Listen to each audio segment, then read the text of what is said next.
what happens then? You've talked about the corporate and the government not serving the interests of the people. Yes, 100%. I think we're feeling that quite a lot now. But then on the debt front, so I mean, what happens in your opinion, Rick? We're between a rock and a hard place. What I think happens is what happened in the decade of the 1970s. We had a circumstance in the 1970s where cutting benefits was unpalatable and raising taxes was unpalatable. And so what we did was we reduced the purchasing power of the US dollar through inflation. Okay.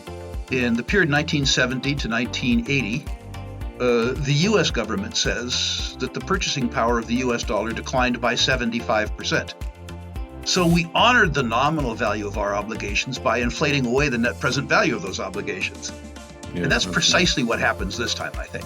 Where do you put your purchasing power? Where do you put your money? I mean, the obvious place is gold, isn't it? First of all, I would say.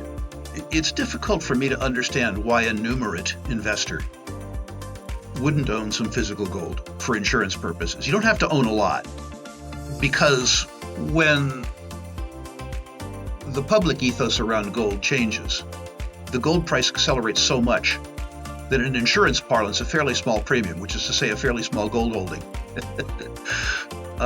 shelters a lot of your portfolio, an awful lot of your portfolio. The idea that people are uninsured, that they don't have any holdings of physical gold at all, to me seems fiscally irresponsible. I'd start with the best. I'd start with Franco-Nevada, Wheaton Precious, Agnico Eagle. If you can stomach West African political risk, I think Endeavour is almost felony cheap. I'm a big Sovereign holder. It appears that Sovereign will be in the best cost quartile worldwide. It also appears that they'll be in the best quartile worldwide in terms of return on capital employed. I am very long Greatland Gold.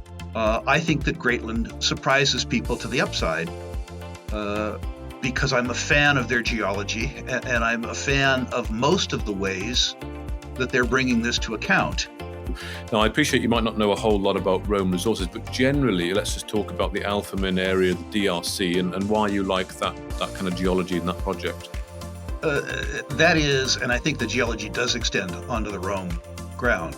That's the best tin geology, perhaps, in the history of humankind.